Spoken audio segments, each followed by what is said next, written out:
Alhamdulillah, sama-sama. Siapa yang memilih Nabi Muhammad untuk hidupnya, dia akan dipilih oleh Nabi Muhammad sallallahu alaihi wasallam dengan segala syafaat dan kasih sayangnya.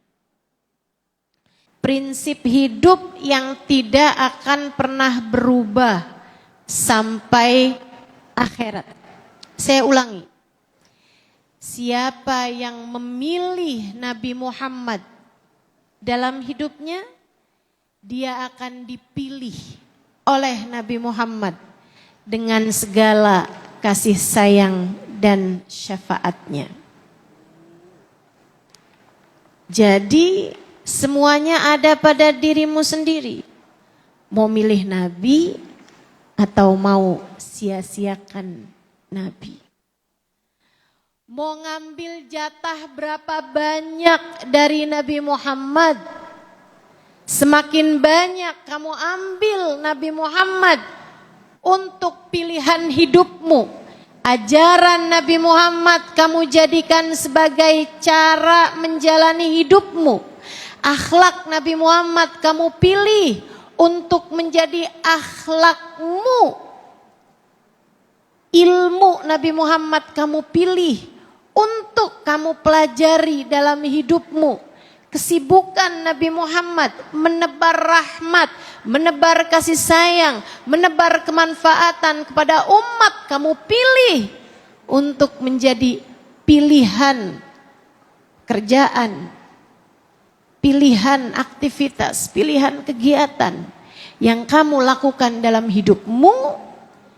Maka kamu tidak akan pernah jauh-jauh dari kasih sayang Allah yang Allah berikan lewat Nabi besar Muhammad. Semakin banyak kamu pilih Nabi Muhammad dalam hidupmu, semakin banyak pula lah rahmat Allah, syafaat Rasulullah, kasih sayang dari Allah dan Rasulnya untuk dirimu. Semakin kamu lupakan Nabi, kamu jauhi Nabi Muhammad, kamu tinggalkan Nabi Muhammad, seolah tak kenal Nabi Muhammad, tak pernah ingat kepada Nabi Muhammad, jangan salahkan siapa-siapa jika kamu pun tidak dipilih oleh Nabi Muhammad.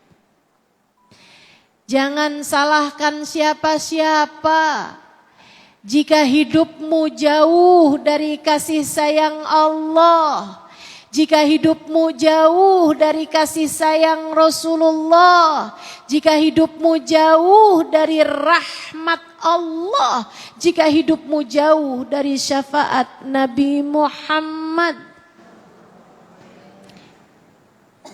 Demikianlah yang saya dapati dalam kisah hidup orang-orang besar di atas kita. Dengarlah apa yang disampaikan oleh Sayyidina Ibnu Abbas alaihi ridwanallah. Sayyidina Anas bin Malik, mohon maaf. Sayyidina Anas bin Malik yang dituturkan kepada para tabi'in berpuluh tahun sesudah kewafatan Nabi Muhammad. Anas bin Malik bercerita kepada murid-muridnya. Ada 2 waktu yang tidak pernah saya lupakan seumur hidup saya. Ada 2 kenangan yang selalu menghantui pikiran saya. Terus ada, enggak pernah hilang. Yang satu saya kenang dengan penuh rasa sukacita, kebahagiaan, kegembiraan. Yang satu selalu saya kenang dengan linangan air mata kesedihan.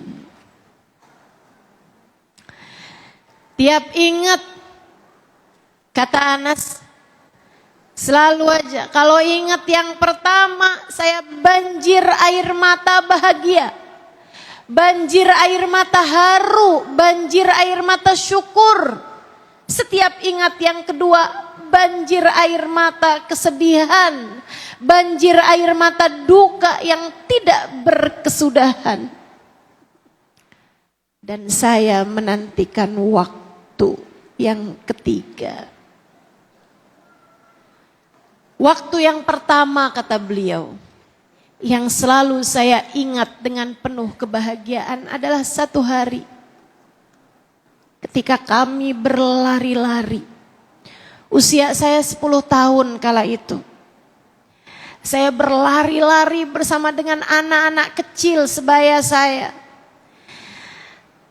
Saya tak peduli dengan batu-batuan. Sebagian dari kami bahkan tidak mengenakan alas kaki. Kami berlari-lari tak henti sampai kami tiba di barisan orang-orang itu yang sedang berjejer di depan jalan. Di pinggir jalan. Jalan yang akan dilalui oleh Nabi Muhammad. Kami sudah menunggu berhari-hari lamanya. Sepanjang siang, sepanjang sore. Karena kami dengar beliau telah mulai berangkat dari Mekah menuju Yathrib atau Madinah, tempat di mana kami tinggal. Di tahun-tahun belakangan ini, kata Anas, ibu saya terus-terusan menceritakan kepada saya baginda Nabi besar Muhammad sallallahu alaihi wasallam. Hingga ketika kabar kedatangan beliau akan segera tiba, kami pun penuh dengan sukacita berusaha untuk menyambut beliau dengan segala apapun yang kami mampu. Kami tahu Nabi Muhammad belum ada rumah. Maka semua orang di antara kami membagus-bagusi rumah mereka dengan harapan semoga Nabi Muhammad berkenan tinggal. Kami benahi jalan-jalanan yang kiranya akan dilalui oleh Nabi Muhammad. Kami menghias-hiasi ruang tamu kami. Siapa tahu Nabi Muhammad berkenan untuk mampir ke sana. Hari-hari kami lalui dengan penuh sukacita. Setiap hari kami menunggu di jalan masuk kota Madinah. Saya pun bahkan sudah berlatih bersama dengan kawan-kawan akan mengumandangkan Tola al-Badru ketika Nabi Muhammad datang. Lagunya ditulis oleh seorang perempuan bernama Syaimah. Sambutan kedatangan Nabi besar Muhammad sallallahu alaihi wasallam. Nih, biar segala-gala enggak gampang-gampang dibilang bid'ah. Kita baca puji-pujian menabi bilang bid'ah. Kita baca ucapan salam sambutan kepada Nabi dibilang bid'ah. Bu, kalau bicara pujian sama Nabi, sambutan sama Nabi, sahabat-sahabat dulu melakukannya jauh lebih baik daripada kita sekalian.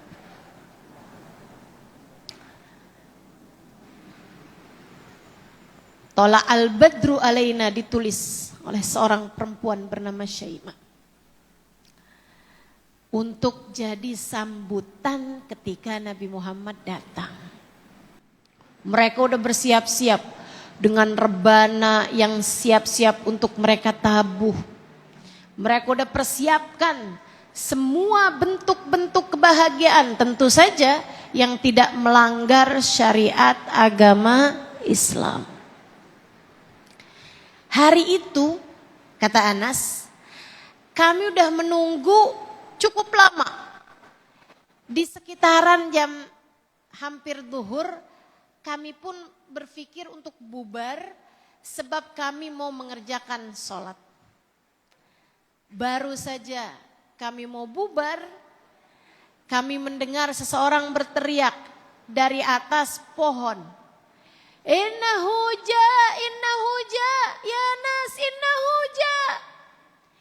Semuanya, dia kayaknya datang deh, dia datang nih sekarang, dia datang. Semuanya kemudian berbalik lagi, mendekati jalan. Mereka kemudian berjejer, berusaha untuk melihat. Dan betul ternyata dari arah yang berlawanan, dari arah luar kota Yathrib terlihat 2 ekor unta yang dikendarai oleh 2 manusia paling mulia yang pernah ada di atas muka bumi ini. Sayyiduna Muhammad Rasulullah dan Sayyiduna Abu Bakrin Siddiq, sahabat Rasulullah.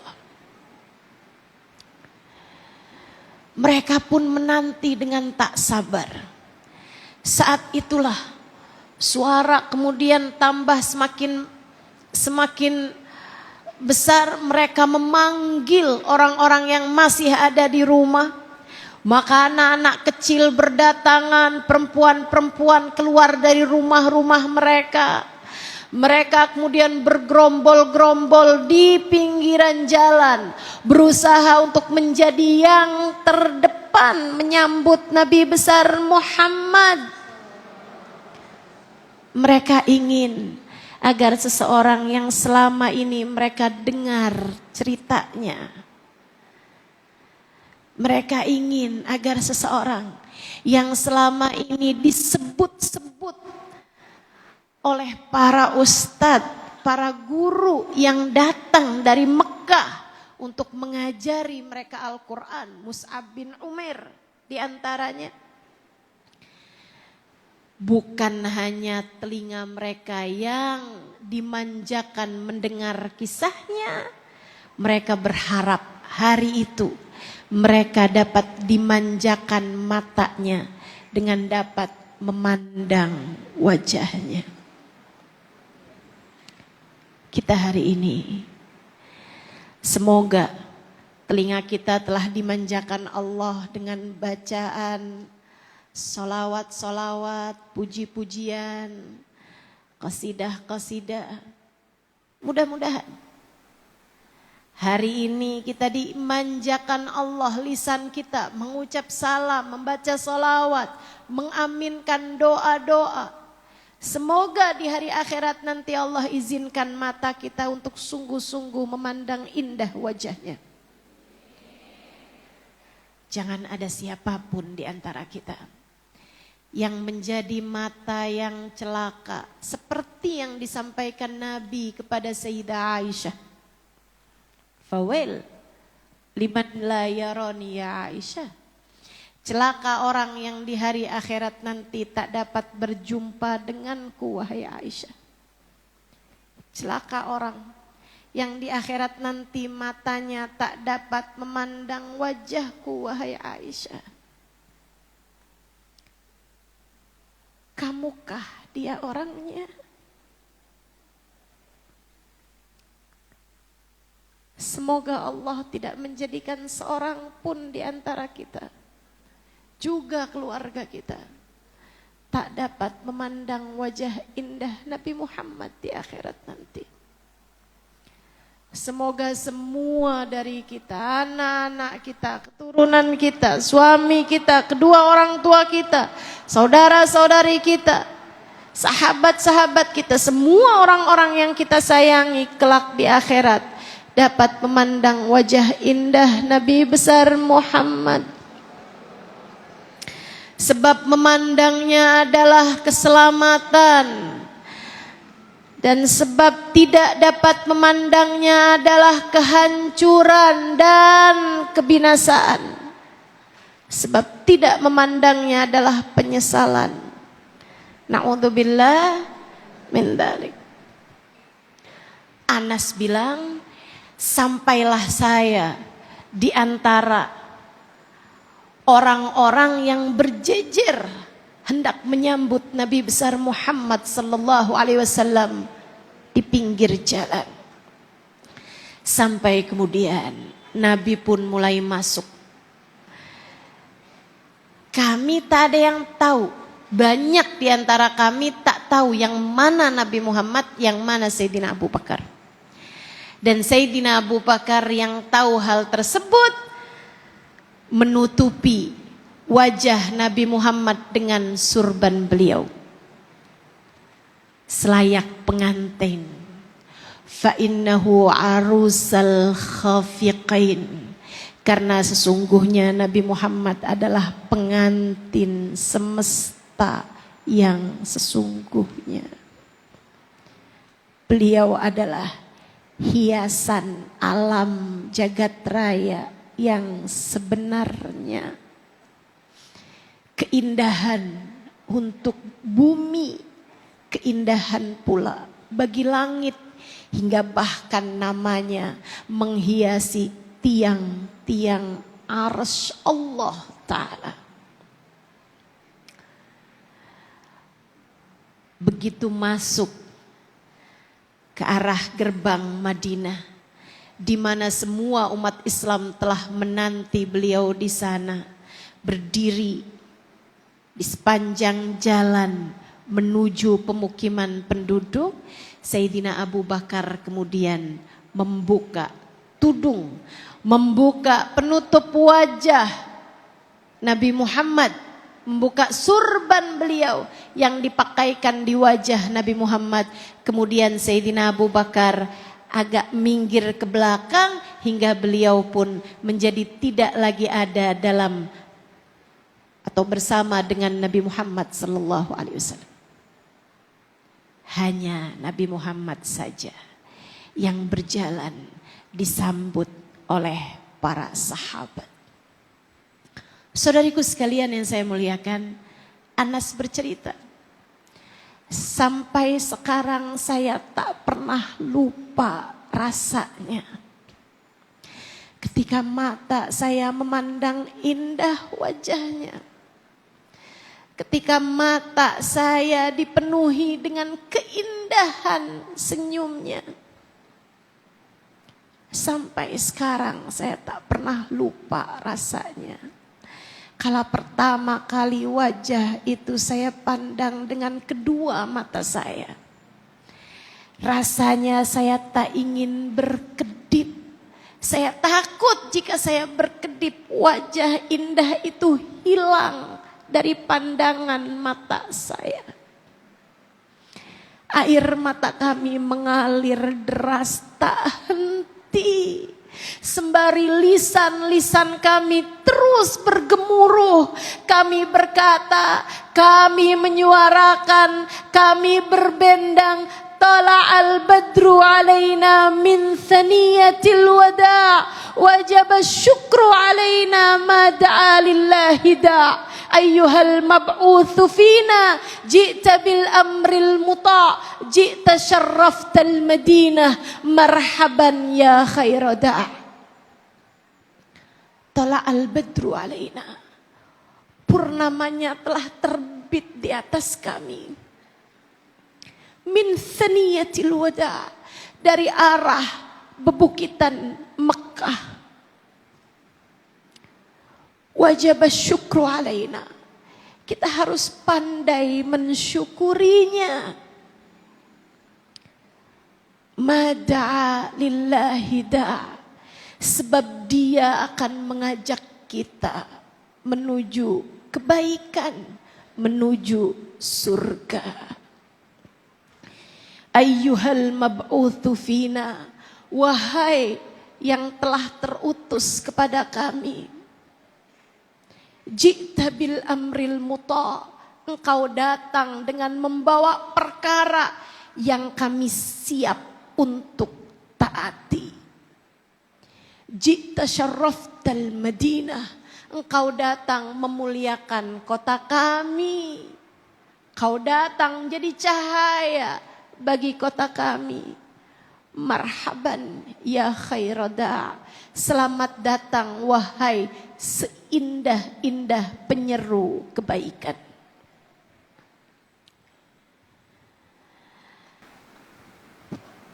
Kata Anas, hari itu akan selalu saya kenang dengan sepenuh keindahan. Tiap kali hati saya berasa sedih, berasa sumpek, berasa ada hal-hal yang mengganggu hati saya akan mengingat saat-saat pertama kali mata ini memandang indah wajahnya. Rasanya kebahagiaan itu selalu dapat saya ulang untuk hidup saya. Beberapa hari kemudian ibu saya tak henti-henti berbicara mengenai Nabi Muhammad. Hingga kami pun melihat, kami pun datang. Dan rupa-rupanya ada hal yang begitu berat dipikirkan oleh ibu saya.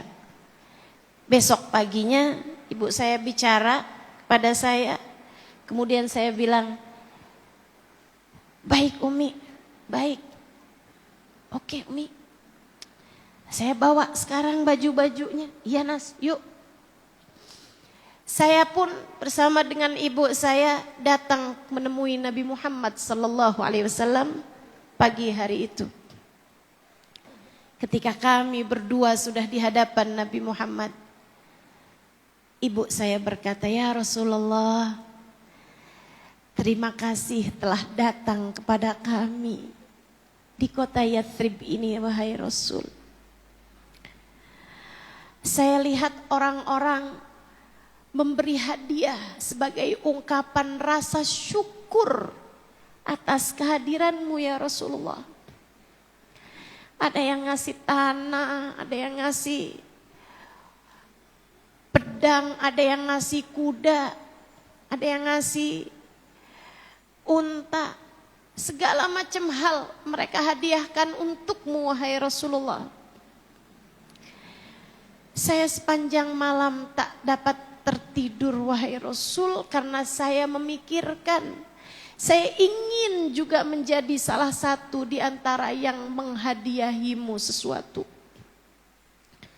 Tapi ya Rasulullah, kalau saya ingin menghadiahimu sesuatu, haruslah sesuatu yang paling berharga yang saya punya dalam kehidupan ini.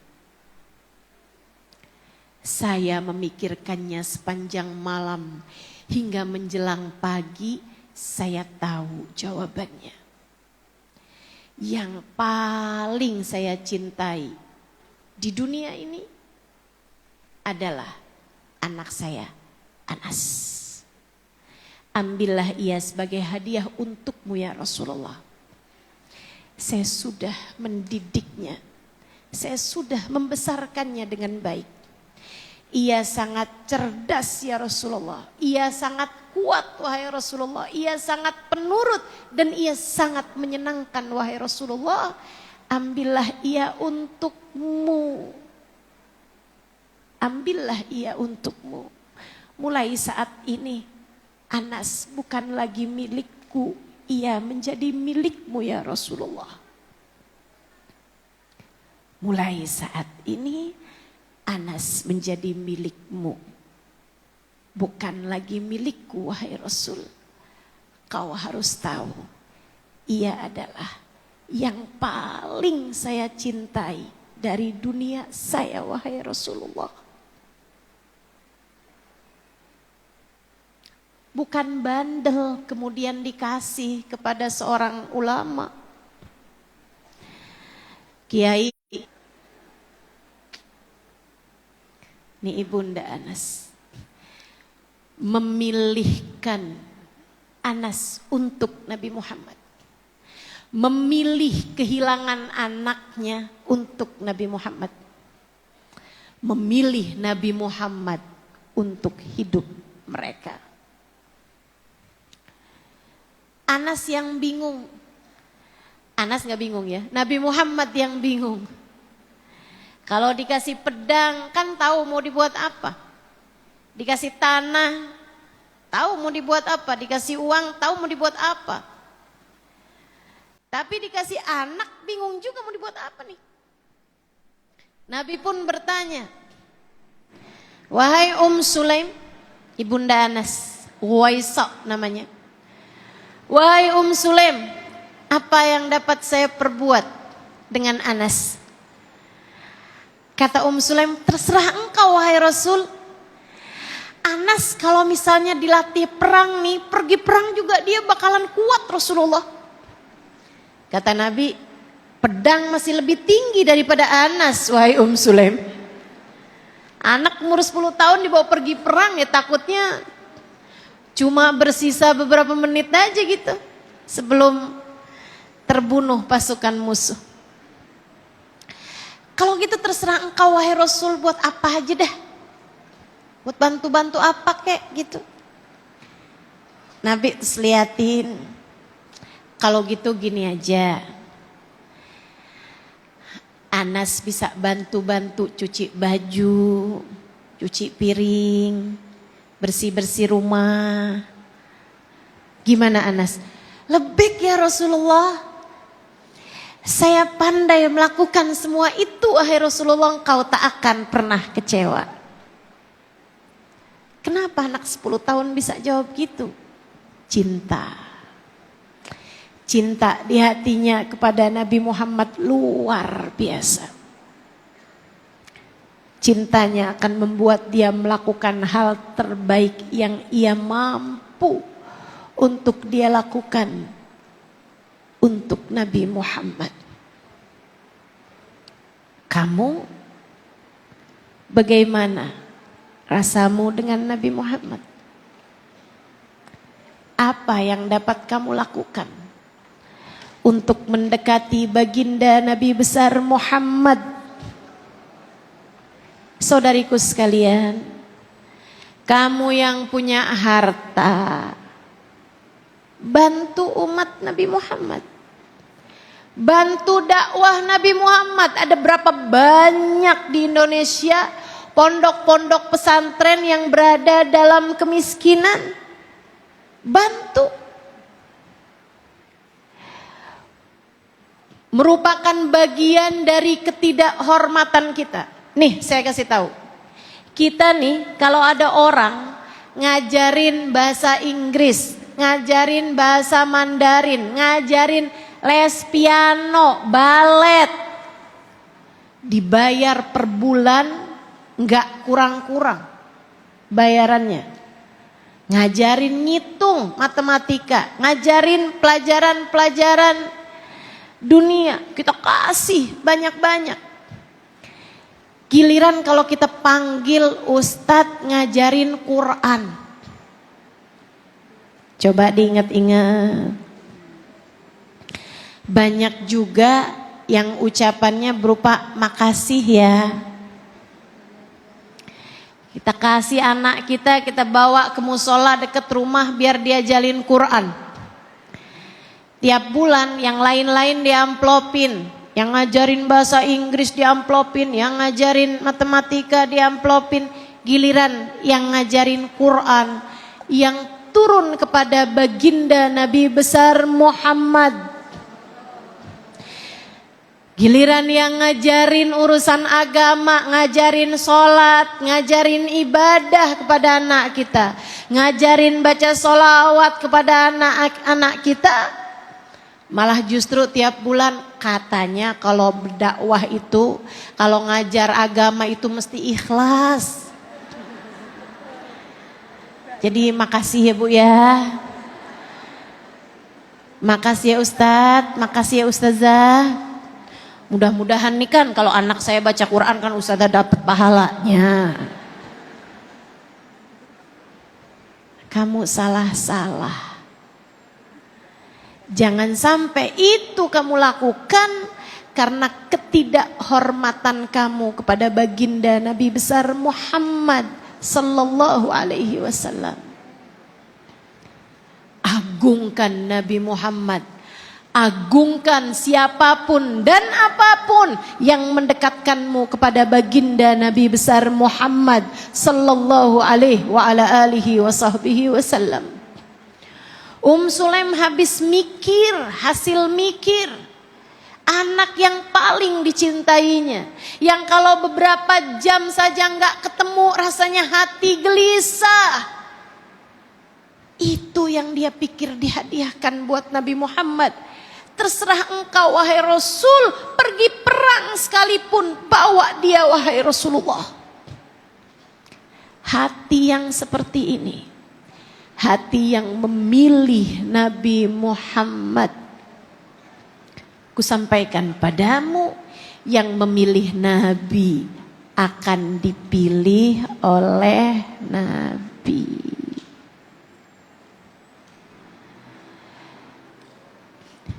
Mulai hari itu, Anas pun tinggal bersama dengan Nabi Muhammad. Ya khair aulad, seindah-indah anak teman-teman sekalian, nurut, pinter, rajin, hasil didikan ibunya, mendidik dengan sepenuh cinta. Mendidik dengan sepenuh cinta. Kamu gimana cara didik anak-anakmu? Saya juga sepenuh cinta Ustazah. Saya lihat anak saya main HP terus.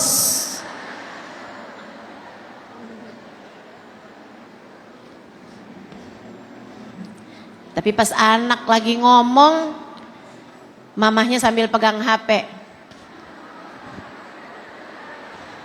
Untung anaknya santun. Kalau anaknya nggak santun dibalikin HP terus.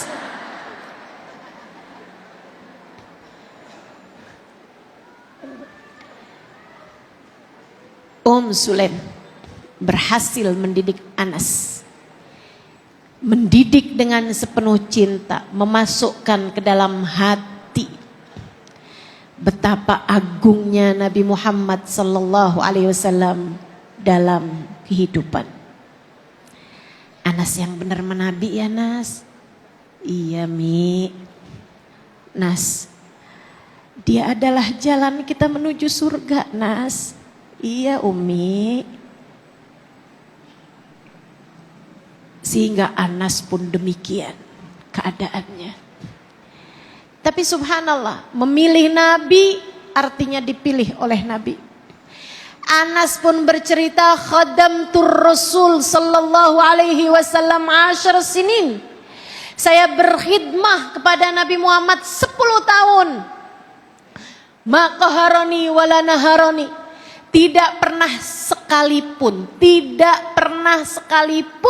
Nabi Muhammad membentak saya, tidak pernah sekalipun Nabi Muhammad marahin saya, tidak pernah sekalipun Nabi Muhammad berteriak pada saya.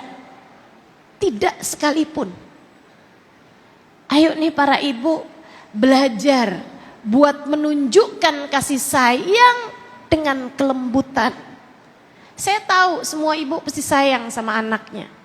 Tapi Bu, saya tahu anak kamu belum tentu tahu.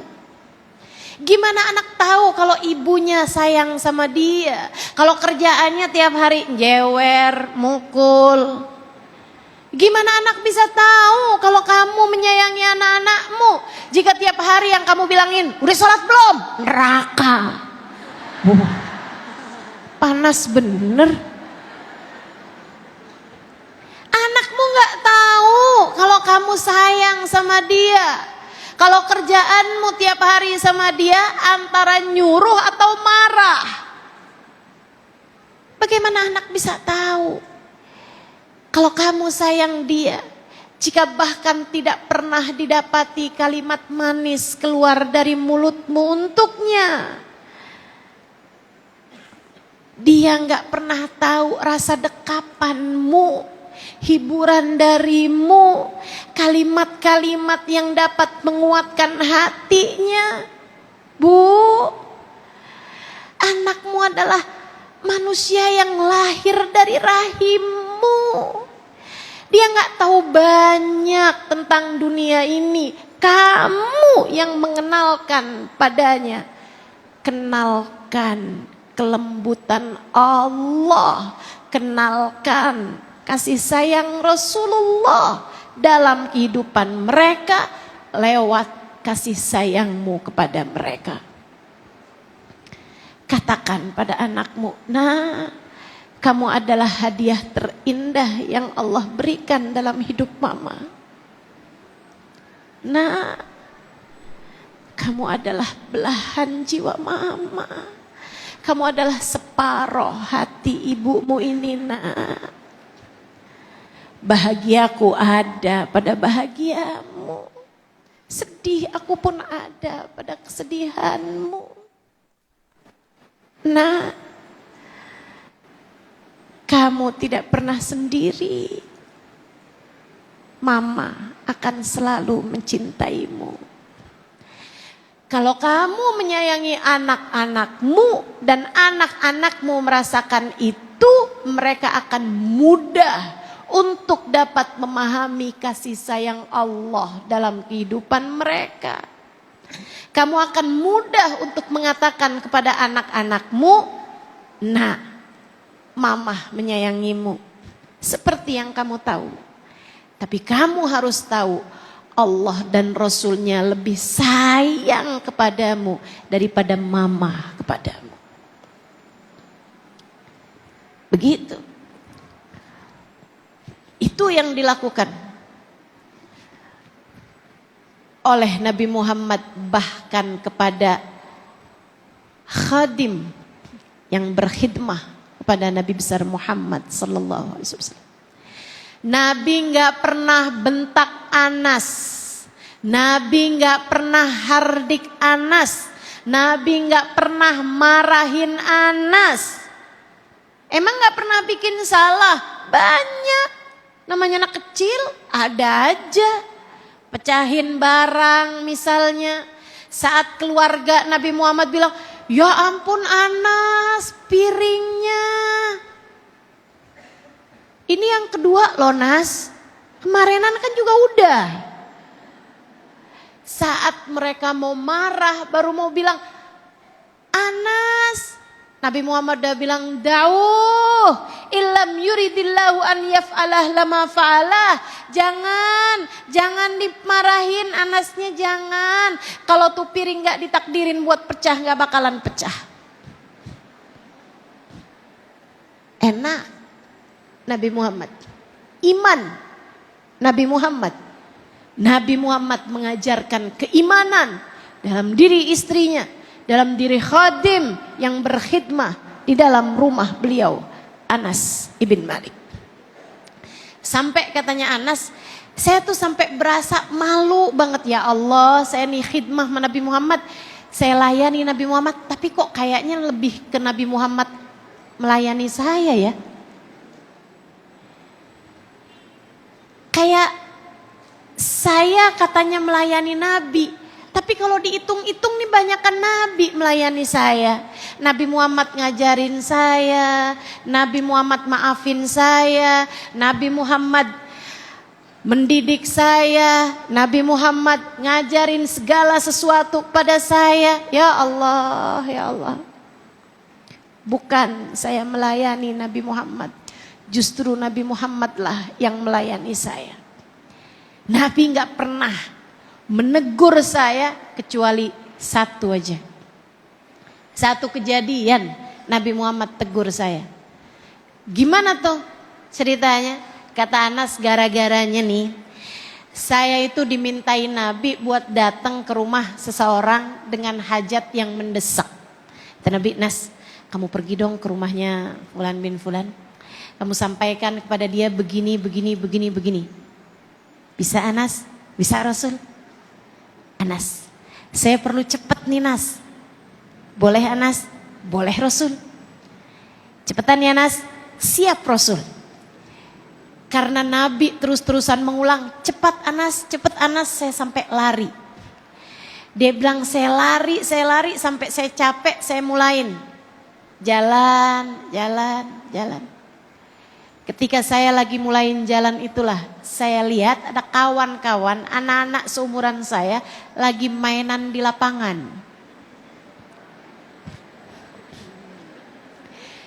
Dia bilang, saya pikir apaan sih itu, saya cuma mau lihat aja gitu.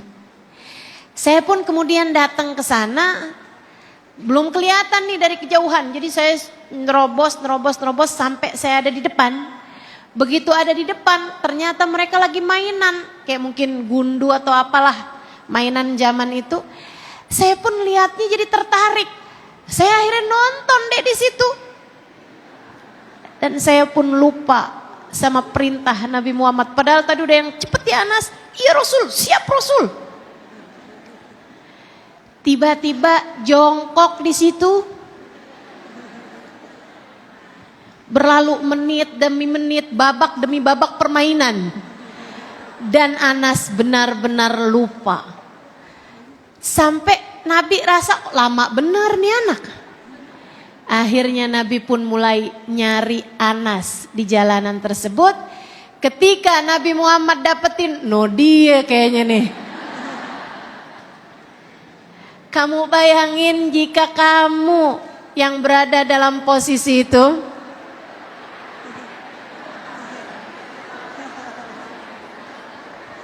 Lagi ditungguin. Jewer pecubit nih.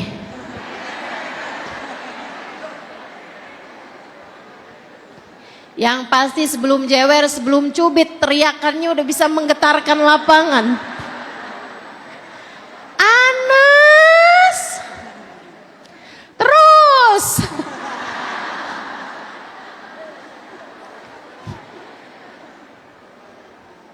Nabi Muhammad masuk ke arena permainan tersebut, membuat semua anak-anak tersebut terdiam. Mereka liatin Nabi terus diem, nunduk gitu. Anas jongkok di depan. Dan dia terus aja gitu, dia heran aja nih kenapa sih pada diem. Sampai kemudian, dengerin. Sampai kemudian, kata Anas, aku merasakan wangi tangan Nabi Muhammad menutupi kedua mataku. Jadi ama Nabi didekap dari belakang, ditutupin matanya.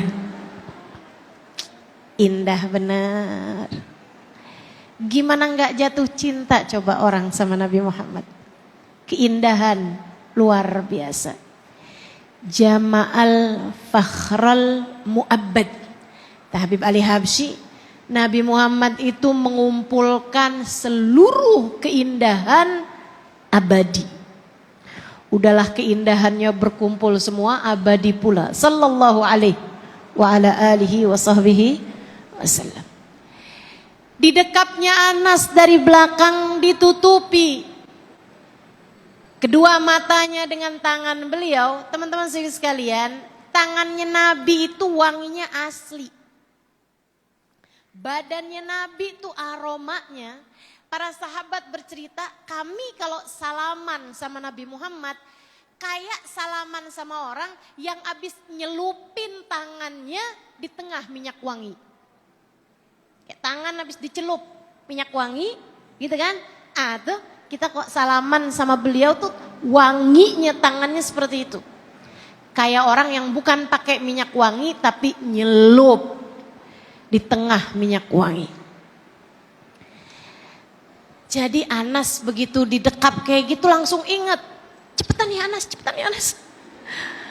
Ingat tuh pesannya Nabi. Nabi sambil dekap sambil tanya, Ainal wasiya Anas, Ainal wasiya Anas.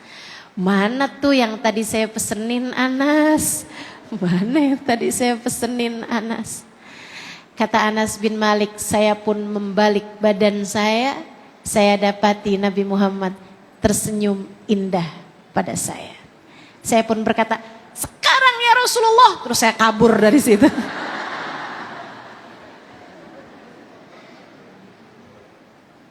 Anas. Itu hal yang selalu saya ingat dengan penuh keindahan. Dia bilang, adapun hari yang saya ingat dengan deras air mata adalah hari ketika saya ada di masjid, kemudian saya mendengar teriakan Sayyidah Aisyah dari dalam rumahnya. Saya pun segera bergegas menuju rumah Sayyidah Aisyah. Saya pun kemudian berkata, malahu, ada apa yang terjadi? Ada apa yang terjadi? Sayyidah Aisyah berteriak, innahu tawafa.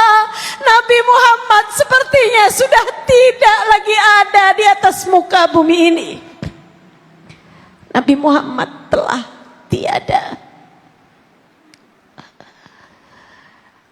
Saya berdiri kaku mendengar berita itu. Rasanya tak dapat kugerakkan anggota tubuhku. Bagaimana mungkin saya hidup di atas muka bumi tanpa memandang wajah indah Nabi Muhammad? Kesedihan tak ada tara bandingnya.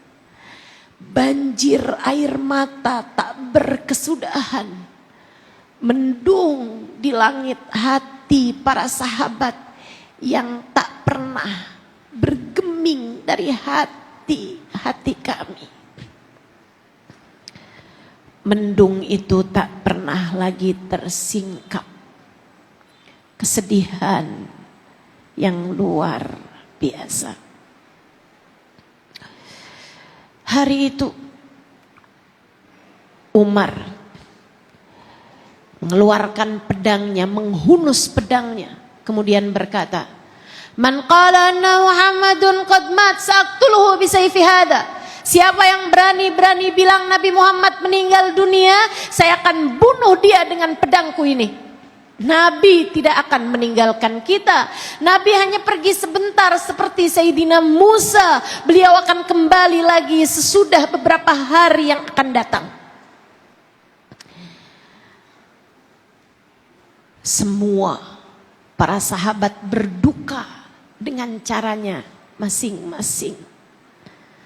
Seorang di antara kami bahkan mengangkat tangannya dan berkata, "Ya Allah, jika benar Nabi Muhammad telah tiada, tak ingin kusaksikan dunia ini tanpa Nabi Muhammad. Ya Allah, angkatlah saja pandangan mataku, dan saat Engkau mengembalikannya di dalam kuburku, jadikan yang pertama kali aku lihat adalah wajah indah Nabi Muhammad." Dia mengangkat matanya, kemudian menurunkannya kembali dalam keadaan buta. Para sahabat berduka dengan duka mereka masing-masing. Hingga datang Sayyidina Abu Bakrin Siddiq masuk ke dalam rumah Nabi Muhammad. Kedatangannya membuat semua orang kemudian memberikan jalan karena tahu seperti apa persahabatan Nabi Muhammad dengan Sayyidina Abu Bakar. Mereka memberi jalan kepada Abu Bakar. Hingga kemudian Sayyidina Abu Bakar berada tepat di depan jenazah Nabi Muhammad yang telah ditutupi kain. Sayyidina Abu Bakar membuka kain dari wajah Nabi Muhammad. Beliau memandangi, kemudian beliau mencium kening Nabi Muhammad. Sesudah itu beliau berkata, "Tibta hayyan wa mayyitan ya Rasulullah." Engkau wangi hidup dan matimu wahai Rasulullah.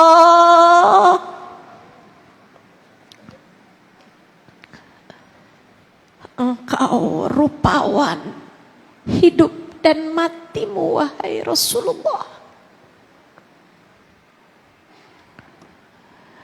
Beliau kemudian berjalan menuju mimbar yang di sana telah berkumpul ribuan para sahabat.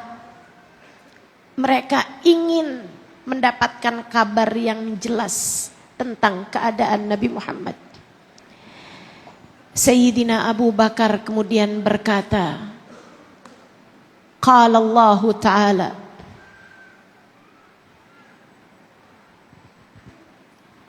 wa ma Muhammadun a'udzu billahi minasyaitonir rajim. Bismillahirrahmanirrahim. Wa ma Muhammadun illa rasul qad khalat min qablihir rusul afa imma ta'u qutilan qalabtum ala aqabikum wa may yanqalib ala aqibaihi falay yadurrullaha syai'a wa sayajzillahu syakirin.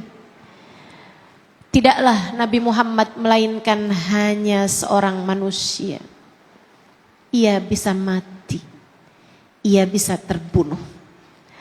Apakah jika ia mati ataupun terbunuh, kalian akan kembali kepada ajaran kalian sebelumnya dan meninggalkan Islam?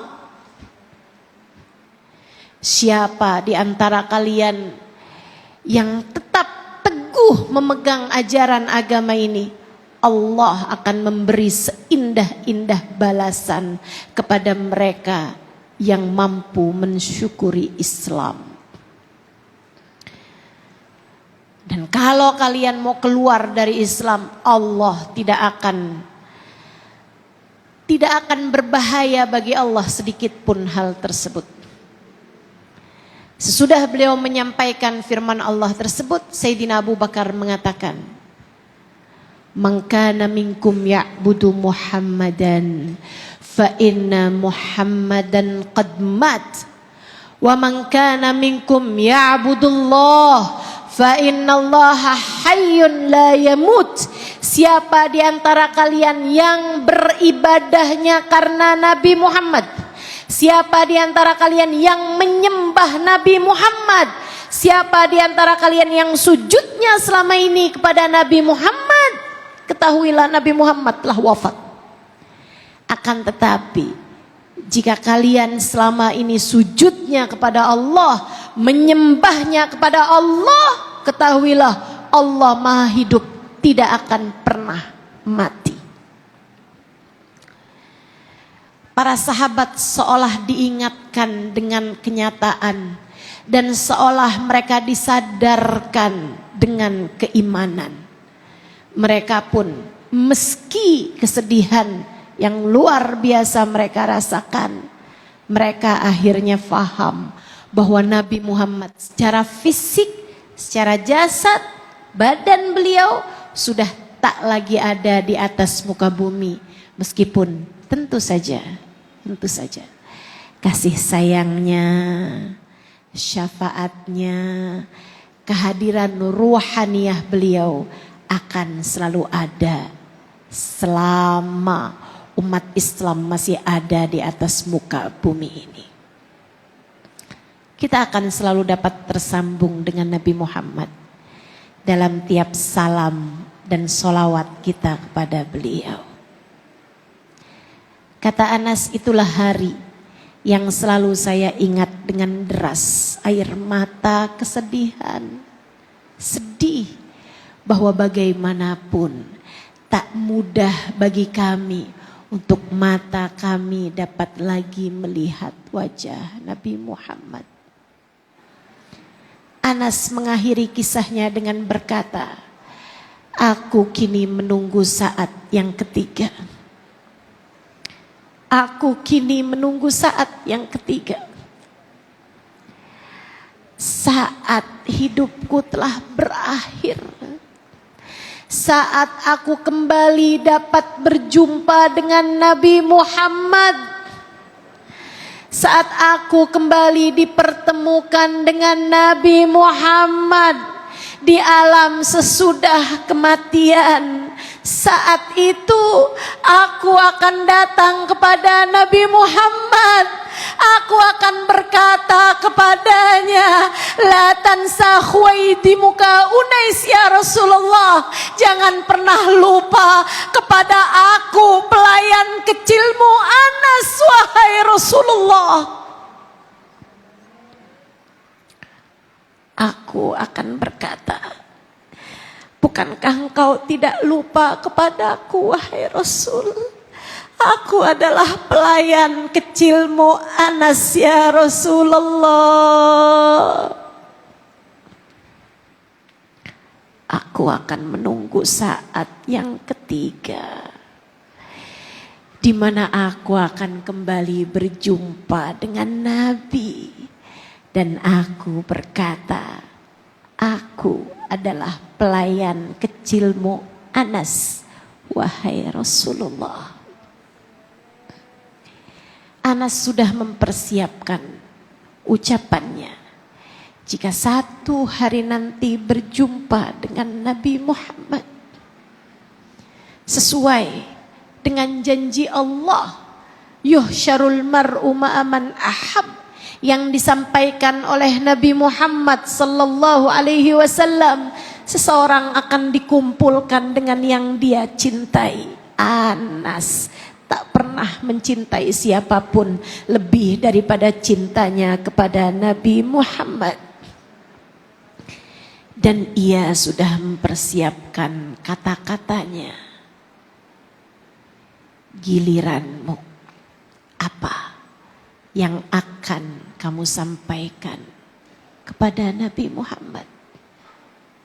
Saudariku sekalian, di perayaan Maulid kali ini, aku ingin mengajakmu bertanya-tanya pada dirimu. Kiranya, apa ucapan yang bisa kamu sampaikan kepada Nabi Muhammad di akhirat nanti? Kiranya, jika di dalam alam barzahmu, kamu dipertemukan dengan Nabi Muhammad, kalimat apa yang dapat kamu sampaikan padanya? Pertanyaannya adalah, siapa kamu buat Nabi Muhammad? Sebab Anas buat Nabi Muhammad adalah pelayan kecilnya yang sudah berkhidmah padanya 10 tahun. Kamu, apa khidmahmu buat Nabi Muhammad? Kamu, apa khidmahmu buat Nabi Muhammad? Ambil bagian dalam agama ini. Yang punya harta silahkan pakai hartanya buat Nabi Muhammad, buat dakwah Nabi Muhammad, buat umat Nabi Muhammad, buat ngasih makan umat Nabi Muhammad. Kamu yang punya suara bagus, bersolawatlah kepada Nabi Muhammad. Berlatihlah bersolawat pada Nabi Muhammad. Baca puji-pujian kepada Nabi Muhammad. Biarkan orang senang mendengar puji-pujian kepada Nabi lewat lisanmu. Kamu punya ilmu, kamu punya kecerdasan, atau setidaknya anakmu. Jika kamu lihat anakmu punya kecerdasan, pakai untuk Nabi Muhammad. Persembahkan untuk Nabi Muhammad.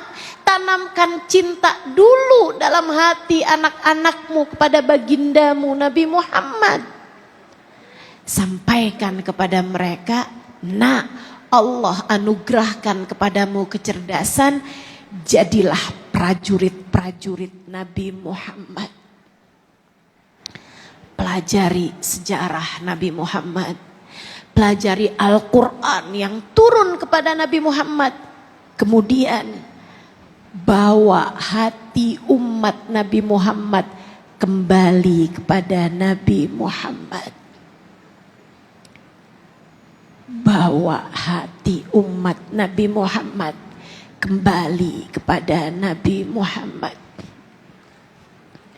Atau sekurangnya, kalau kamu merasa, Ustazah, saya sepertinya bukan sesiapa. Saya sampaikan padamu, kamu bisa jadi sesiapa buat Nabi Muhammad. Sebab bagaimanapun Allah telah memilihmu sebagai umatnya. Kamu hanya perlu menambahkan 2 hal. 1, cintamu kepada Nabi Muhammad. 2, dekatmu dengan Nabi Muhammad. Perbanyak banyak baca sholawat kepadanya, pupuk lebih lagi cintamu kepadanya. Jauhi dosa-dosa, sebab Nabi Muhammad tidak suka dengan umatnya yang bergelimangan dengan dosa-dosa. Tiap kali kamu mengerjakan dosa, itu adalah langkahmu mundur dari Nabi Muhammad sallallahu alaihi wasallam. Dek yang pada punya pacar, kalau kamu pengen deket sama Nabi Muhammad, tinggalkan dosamu. Jadikan itu sebagai salah satu tiketmu untuk bisa berjumpa dengan Nabi Muhammad. Kamu bisa bilang, ya Rasulullah, hati saya sebenarnya terperangkap cinta kepadanya.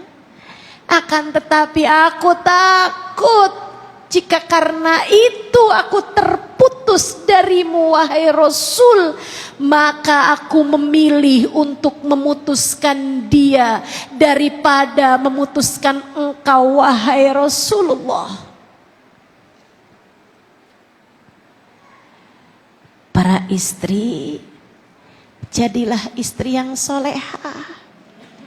Nabi senang terhadap umatnya yang solehah.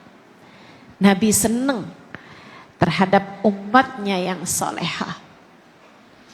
Jika kamu solehah sebagai istri, suamimu bertingkah yang tidak baik padamu, kamu sabarkan hatimu, tidak kamu jawab, tidak kamu balas, tidak pula kamu tinggalkan. Kamu sampaikan dalam hatimu, wahai Rasulullah, saya mampu untuk membalasnya. Saya mampu untuk berbuat yang tidak menyenangkan kepada dirinya sebagaimana dia telah berbuat itu kepada saya. Tapi saya umatmu wahai Rasulullah. Saya tidak takut dia meninggalkan saya. Saya takut engkau meninggalkan saya wahai Rasulullah. Sebab bukankah engkau tidak mau terhadap umatmu yang tidak solehah?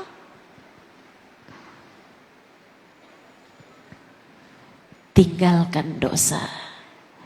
Tempuhlah jalan taat. Perbanyaklah sholawat. Perbanyaklah pelajari kisah hidupnya. Nabung cinta. Hingga siapa tahu kelak di akhirat nanti kamu bisa berkata di hadapan Nabi, saya adalah salah satu dari pecintamu wahai Rasulullah.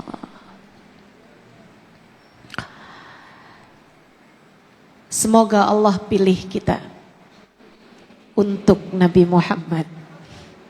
Semoga Allah pilih Nabi Muhammad untuk kita, untuk membersamai langkah kehidupan kita.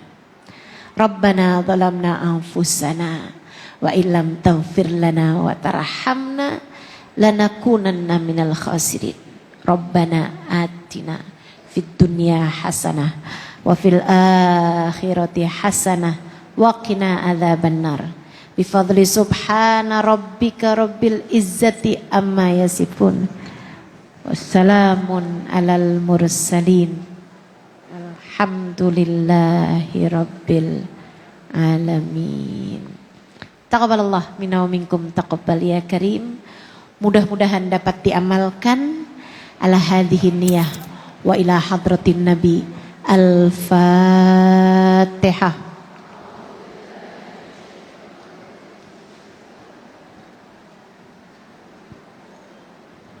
Ar-Rahmanir-Rahim. Maliki yaumiddin. Iyyaka na'budu wa iyyaka nasta'in. Ihdinas siratal mustaqim. Siratal ladzina an'amta 'alaihim ghairil maghdubi 'alaihim waladdallin. Amin. Taqabbalallah minna wa minkum taqabbal ya karim. Terakhir saya punya pesan cinta untuk tidak meninggalkan apapun di tempat ini selain dosa. Kalau ada yang mau kamu tinggalkan di tempat ini, silahkan hanya tinggalkan dosa. Selebihnya sampahmu, tisumu, ikut kamu bawa, ya. Jangan ada yang biarkan ada di sini. Terima kasih atas segala perhatiannya, kurang lebihnya mohon maaf. Billahi taufiq wal hidayah. Waridha wal inayah wal afu minkum.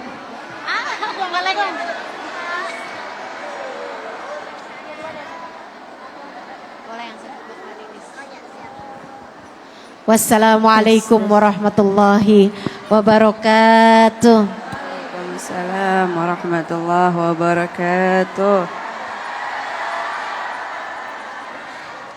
Saya juga sampaikan yang tadi foto atau video, baik secara langsung atau dari layar, saya harap untuk dihapus segera.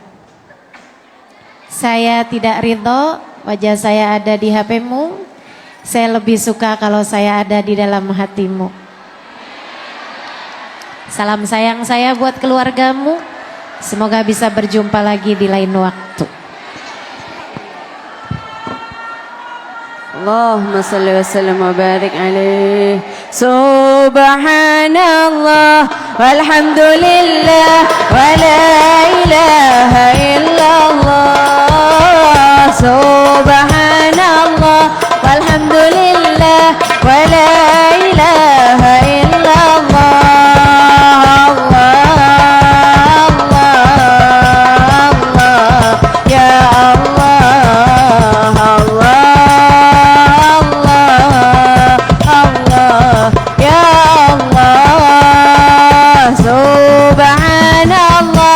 Alhamdulillah wa la ilaha illallah.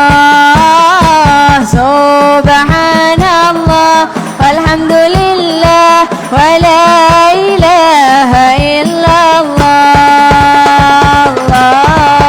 Allah, Allah, ya Allah,